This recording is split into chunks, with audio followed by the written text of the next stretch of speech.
In a small town surrounded by dry hills and restless winds, there lived a young man named Armand.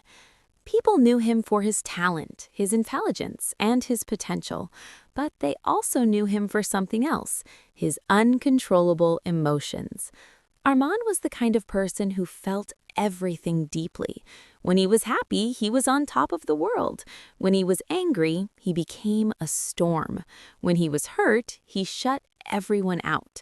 His emotions controlled him like a puppet on invisible strings. He often lost arguments he should have won. He destroyed friendships over small misunderstandings. He left jobs because he couldn't handle criticism. Every time something went wrong, he reacted instantly, without thinking. And every time, he regretted it. One day, after losing yet another opportunity because of his temper, Armand sat alone near a quiet river outside the town. He threw stones into the water, watching the ripples spread. His heart was heavy. An old man sat nearby, silently observing him.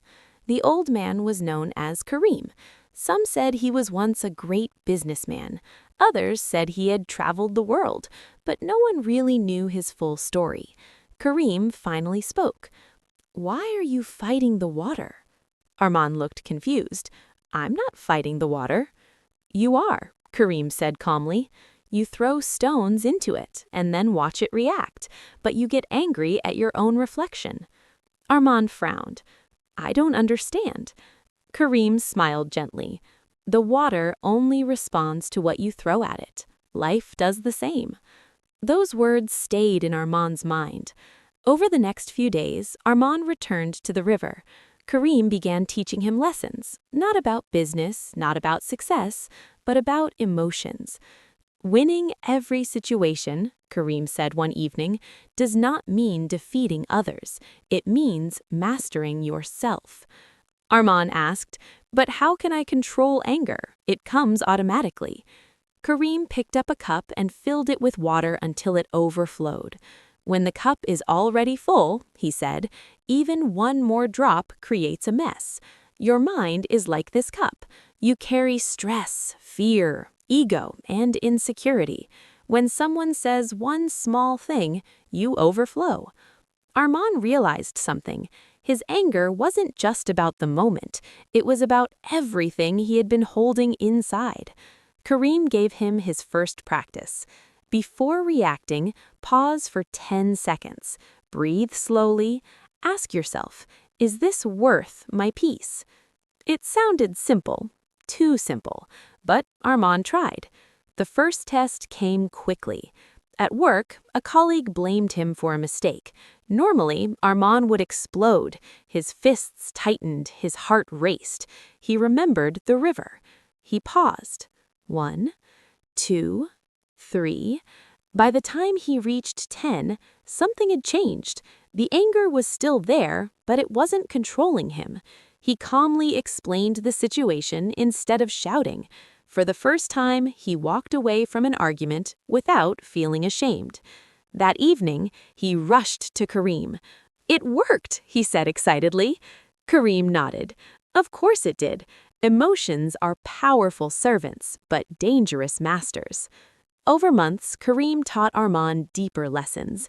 He taught him that emotions are signals, not commands. Anger signals injustice. Fear signals danger. Sadness signals loss, but none of them demand immediate reaction. Between stimulus and response, there is a space. In that space lies your power. Armand began to notice that most of his suffering came not from events, but from his interpretation of them. When someone criticized him, he heard, "You are not good enough." When someone disagreed with him, he heard, "You are being attacked." But what if that wasn't true? Karim asked him to write down every emotional reaction he had each day. What happened? What did he feel? Why? At first, the notebook was full of anger and frustration, but slowly, patterns appeared. Armand realized he reacted most strongly when his ego felt threatened. He wanted to be right. He wanted to be respected. He wanted to win. And ironically, that desire made him lose. One evening, Kareem told him a story. There were two warriors, he began. One was strong and loud. The other was calm and quiet. In every battle, the loud warrior would shout and rush forward. The calm warrior would observe, wait, and strike only when necessary. Who do you think survived longer? The calm one, Arman answered. Exactly, because control is greater than force. Arman began practicing emotional discipline like a daily workout. He meditated for 10 minutes every morning. He practiced gratitude every night. He learned to listen fully before speaking. He stopped interrupting people just to prove a point. He trained himself to respond, not react. Months passed. People began to notice. His colleagues trusted him more. His family felt comfortable around him. Friends sought his advice. But the biggest change was inside him. He felt lighter, stronger, unshakable. Then came the ultimate test. The company where Arman worked announced a major promotion opportunity. Arman and another colleague, Samir, were the final candidates. Samir began spreading rumors about Arman to damage his reputation. The old Arman would have confronted Samir aggressively. He would have fought publicly. But this time, Arman chose differently. He stayed silent. He focused on his work. He documented his achievements calmly. When management called him in to discuss the rumors, he spoke with clarity and evidence, without anger. His composure impressed them more than his performance. A week later, Arman was promoted. But something surprising happened. He didn't feel overwhelming joy. He felt peace. He realized something powerful. He had already won long before the promotion. He had won the moment he mastered himself. One evening by the river, Arman asked Kareem, "Why didn't you teach me this sooner?" Kareem laughed softly. "You weren't ready. Most people want strategies to defeat others. Very few want discipline to defeat themselves." Arman nodded. Kareem continued, "Emotional control does not mean suppressing feelings. It means understanding them. It means choosing your response consciously." Years passed. Arman became a respected leader, not because he was the smartest, not because he was the loudest, but because he remained calm in chaos. When others panicked, he breathed. When others argued, he listened. When others reacted, he reflected. He learned 5 powerful principles that changed his life forever. First, awareness is the beginning of control. You cannot manage what you do not notice. Second, pause creates power. A few seconds of silence can save years of regret. Third, your ego is not your identity. Being wrong does not make you weak. Fourth, emotions are temporary. If you do not feed them, they fade. Fifth, true victory is inner peace. When you remain calm, you win, no matter the outcome.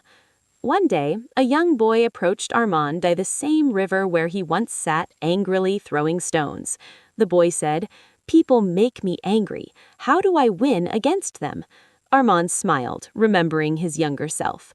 "You don't win against them, you win against the part of you that reacts without thinking." The boy looked confused. Arman picked up a stone and handed it to him. "Throw it." The boy threw it into the river. Ripples spread across the water. "What did the water do?" Arman asked. "It reacted." "Yes," Arman said, "but watch." They stood silently. Within seconds, the water became calm again. "That is your mind," Arman explained. "You cannot stop people from throwing stones, but you can choose how long you allow the ripples to stay." The boy nodded slowly. As the sun set behind the hills, Arman felt grateful for every mistake he had made in his past, because without those failures, he would never have learned the power of emotional mastery. Life continued to challenge him. There were losses, there were betrayals, there were unexpected storms, but he no longer feared them. He understood that the real battlefield was not outside, it was within, and he had learned how to win. Control your emotions and you control your destiny. When you master your reactions, you master your life. When you choose calm over chaos, patience over pride, Understanding over anger, you win every situation, not because the world bends to you, but because you no longer break under it. And that is the greatest victory of all.